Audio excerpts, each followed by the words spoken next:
Bonus pick, all dolled up in the studio. Might as well make it count, guys. The Raiders are giving 3 to the Vikings in Oakland. Look, some games are just fun to watch, guys, even if you aren't a fan of them. And this is one of them, is these two NFL teams built from the ground up and had a faith and patience in their pieces. And I'm excited to watch a game that features two of, in my opinion, the three best QBs to come out of the 2014 draft. The other one being Blake Bortles of the Jags. And yeah, Johnny Manziel came out of that draft too, but since then, he hasn't been able to hold on to his starting job. The only thing he's been able to keep a chokehold on is his girlfriend.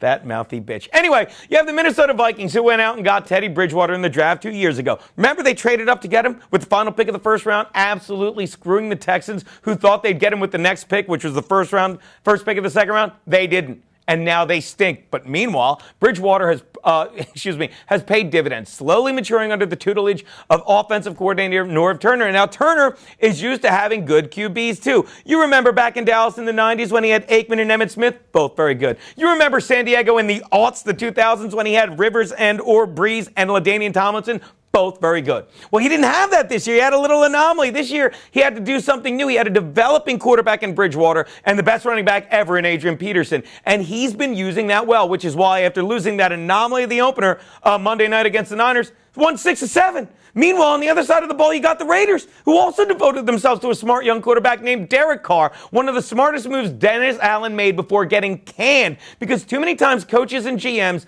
don't trust who they have, and they go outside the system. How's that working in Dallas with Matt Castle? Exactly. But here is what will make for an interesting game. While the Raiders are far better on offense, ranking 11th in the league to Minnesota's, believe it or not, second to last, 31. The Vikes are far better on defense, ranking 7th in the league while the Raiders are 25th. So I'm just going to do simple math, people. 7 and 31, that's 38. Which is 2 worse than the 25 and 11 that equals 36 for the Raiders. Couple that with the home field advantage, and yes, I really do believe the Raiders squeak out a close one at the end. Take the Raiders and lay the field goal. That's my bonus pick, bitch.